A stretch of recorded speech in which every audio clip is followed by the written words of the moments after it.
If you've ever struggled with your weight, trying one diet after another and feeling completely frustrated, you will be truly inspired by this story. She lost 212 pounds and 14 dress sizes and has kept off the weight for 5 years. Kim Bensen is sharing her success story in her new book, Finally Thin, and she's here today to tell us how she did it. So glad to have you in the studio. Thanks. Thanks it's really for good to coming be in. here. It's like a dream come true for me. Your story is so inspiring. And you say in your book that your weight problems really started when you were a little girl, first starting Weight Watchers when you were 9 years old. I know. I remember that day. My mom said, "Would you like to try something new, a new way of eating?" And I was like, "Sure." And then it continued, though. You Yeah. dieted, it worked at times, but by the age of 40, you were 350 pounds, and you said life continued to be extremely difficult. Tell us about some of those painful times, what you remember. Well, some of the things I remember the most clearly, one of them was we were flying to Europe and we were sitting in a seat, my husband and I, and fortunately the arm of the seat moved up because I was half into his seat. But the problem was I couldn't get the seatbelt to go around me, and I didn't know about seatbelt extenders, and I didn't want them to kick me off the flight. I was really panicked. So I had, of course, stretch waist pants that were the outfit, the uniform I wore everywhere, and they were the only thing that fit. And I tucked the end of the seatbelt into my waist and hoped to goodness she wouldn't ask me. Notice. Yes. Speaking of stretch waist, you have these. I know. Oh.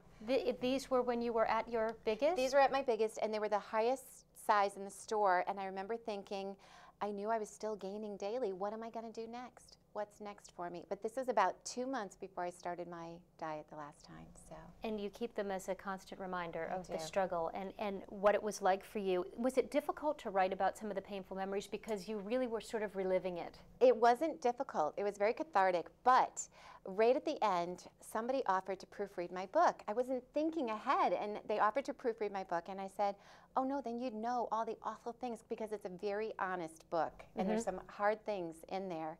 And it didn't occur to me other people were, I mean, I know it sounds really dumb, but Mark said, "You know, Kim, Random House has paid you to write a book, and I think that they want more people than just you and I to buy." You have to get over it. You gotta get over it. What do you want? So when people do read it, what do you hope they take away? I hope, the whole reason I did this, I want people to know that it doesn't matter how long you've struggled, it doesn't matter how old you are, how much you weigh, you can still grab it and turn it completely around. There's always hope. You got to keep trying. You do have to keep trying, and that's what you say throughout the book. And it's not a weight loss program. No. It's actually a motivational book that's broken up into 3 sections. Tell everybody how it works. Well, the first section of the book is my story, and I hope that that motivates people and encourages them. I wanted them to know that I knew what it was like to be grossly obese, morbidly obese, 350 pounds. But you know what? Today I still struggle. You know, I work at it, and I struggle with those 5 pounds up and down, so I know what it's like to try to live on maintenance too. So the first It's always section, work. It is. You know, you've got to pay attention or you get the yo-yo. It's one or the other. So the first section is my story. The second section is 10 steps and what I did different this time, which was the #1 question everybody asked me. And then the last section are some great recipes that I wrote when I was losing my weight. So let's talk about what you did different, because you say you were like a junkie addicted to food, but in October of 2001, everything changed. Why then? How? What did you do?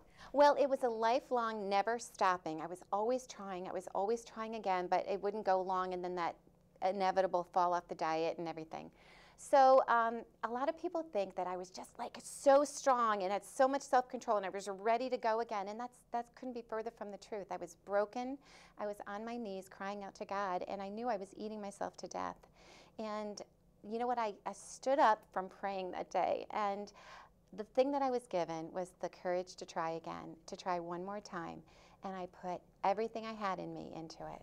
And how long did it take you to reach your goal weight? And tell us what that moment was like, because it had to be incredible. It's still incredible. I feel like Cinderella when I wake up every morning and slip into a pair of jeans. It was an amazing moment. My sister had flown out from Minnesota. My grandparents had driven down from Maine. Everybody took off work and they all went to my Weight Watchers meeting with me. And it took me 2 years to lose it, and we all went on that final day. And you weighed less than you thought you were going to weigh. I did. I got on the scale. My scale had broken. I was getting like really obsessed and weighing myself all the time, and my scale had broken, and I didn't weigh myself, and I had no idea how much I weighed. And I went there that morning, and they were playing music, and there was flowers, and there were people taking pictures. It was so amazing. I'll and never you want to forget just it. hold on to that. Well, you Hold on look to it. absolutely fantastic. Your Thank story is motivational, inspirational. I'm so glad you came in. Thanks so for sharing it. And for more great advice, stories, and recipes, you can pick up a copy of Kim's book at bookstores now. You've got to do it. And coming up, Kim is going to show us how to make one of her delicious recipes from her new book. So stay with us. You're watching Parents TV. Email us at ideas@parents.tv. Welcome back. I have two little friends joining me right now, and actually they're my sons, my second grader, Andrew, and my fourth grader, Alan. And we have a pop quiz for you. What is the recommended number of fruits and vegetables our children should be eating each day? Well, if you answered 5, you're absolutely right. And believe it or not, this is something that even your really young children can grasp and understand. Here's a fun tool that I've used with each of my boys to help them get the 5-a-day concept. This is a 8.5 by 11 that's downloadable from my website, kimbensen.com. And when you print it out, you can laminate it or not laminate it, but we've laminated some of our pieces, and Andrew's working on them right now. You've cut them out, right? And what are you busy doing right now? Sticking the magnets on the back. And they're magnetic, and we're gonna stick them on our refrigerator. And each child can have his own fruit basket, put his name on it, and then every time Andrew eats a fruit or a vegetable, what do, Andrew? Put it in the basket. Put it in the basket, stick it right on the refrigerator. Well, that's great if your little guys love their broccoli and they long for their kumquats, you're all set. But what if they don't like anything? I have 4 children, and 3 of them have no problem with getting in their 5 a day.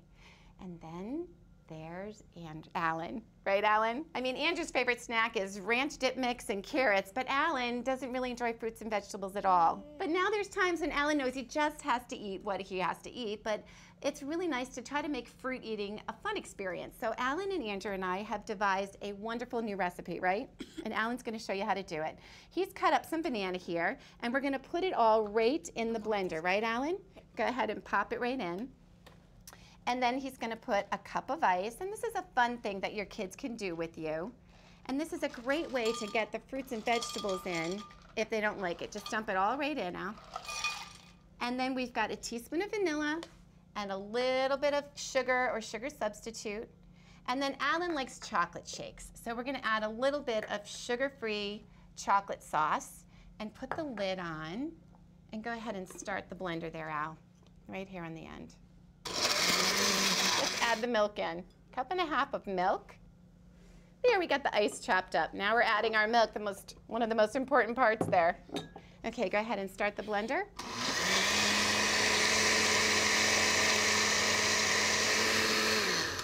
Good job. The banana and the ice make it nice and thick. I'm gonna pour it right in. And if your child prefers vanilla, you don't have to add the chocolate sauce. But in here, they've got a great cup of fat-free milk and delicious banana. Here you go, boys. Thank you.